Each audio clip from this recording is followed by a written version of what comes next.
కానీ సంఘం ఆ రోజున పౌలు సంఘానికి బోధించినప్పుడు ఏం చెప్పాడంటే, క్రీస్తు యేసునందు పరిశుద్ధపరచబడ్డారు. మీరు పరిశుద్ధత మీది కాదు, మీరు క్రీస్తునందు కడగబడ్డారు, క్రీస్తులో మీరు విమోచించబడ్డారు, పాపపు జీవితాన్ని నుంచి మీరు విడిపించబడ్డారు. కాబట్టి మీరు పరిశుద్ధులయ్యారు. కానీ మీ క్రియల వల్ల మీరు పరిశుద్ధులు ఎప్పటికీ ఎవరో. ఇన్ ద పొజిషన్, అతడు క్రీస్తునందు ఉన్న స్థితిని బట్టి అతడిని దేవుడు పరిశుద్ధులుగా పిలుస్తూ ఉన్నాడు. ఇప్పుడు నిజంగా వీడు పరిశుద్ధుడా అన్నప్పుడు చాలామంది క్రైస్తవులు చూసినప్పుడు వాళ్ళ క్రియలను బట్టి చూస్తే వాళ్ళు పరిశుద్ధులుగా ఉండరు. ఎందుకంటే భూమి మీద ఉన్న శరీరాన్ని బట్టి చూస్తే చాలా బలహీనతల్లో వెళ్ళిపోతూ ఉంటారు.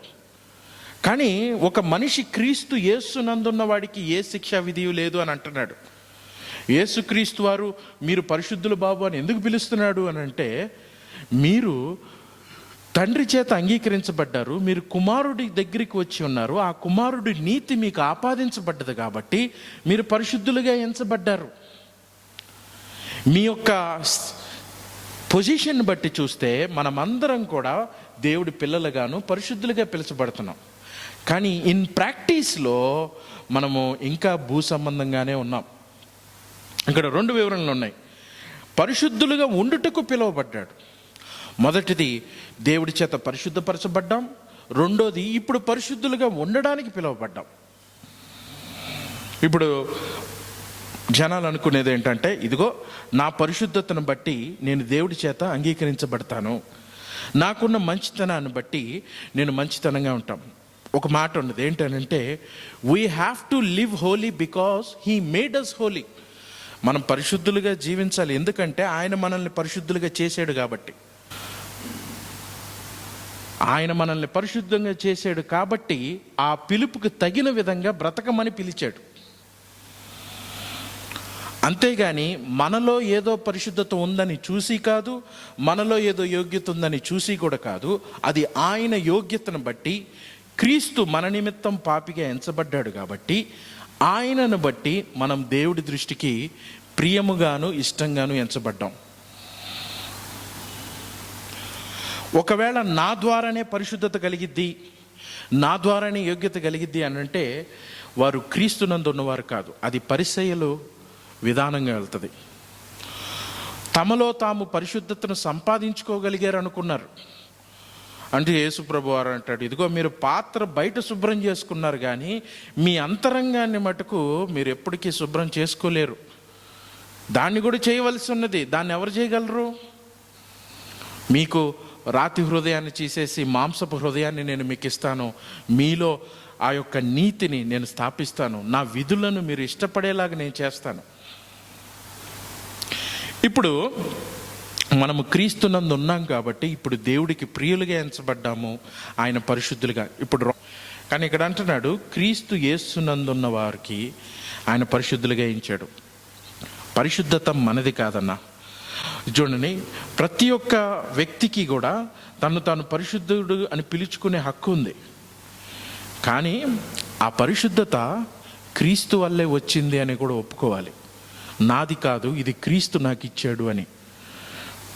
అలా కాకుండా మనం కనుక మన క్రియల ద్వారా పరిశుద్ధత వస్తుంది అని మనం అనుకుంటే అది మతంగా మారిద్ది, కానీ క్రీస్తు యేసునందున్న విడుదలనిచ్చే నియమం కాదు.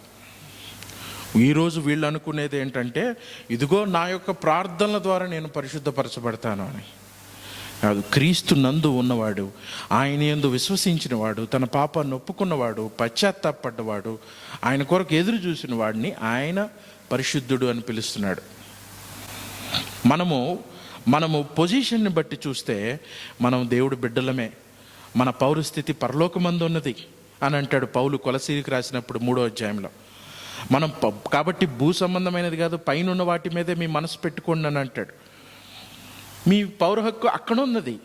మరి ఈ భూమి మీద నివసిస్తున్నాం కదా, ఈ భూమి మీద నివసిస్తున్నప్పుడు మీ భూమి మీద నివసించేంత కాలము కూడా మీ శరీరేచ్ఛలను, మీ అవయవంలో ఉన్న జారత్వాన్ని వీటిని చంపివేయమంటాడు.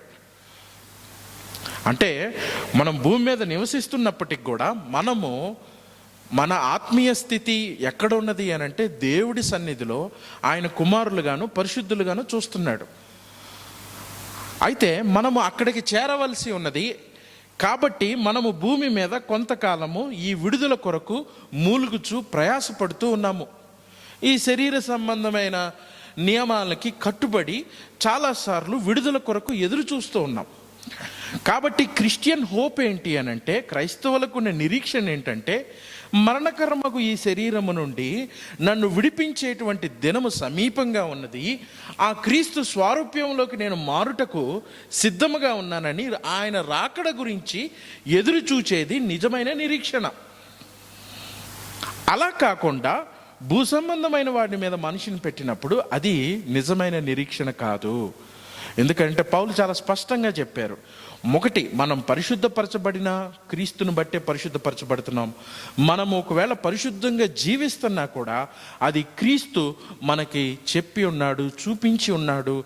ఆయన పరిశుద్ధాత్మను మన యందు ఉంచాడు కాబట్టే మనము దేవుడికి ఇష్టలుగా, యోగ్యులుగా జీవిస్తున్నాం.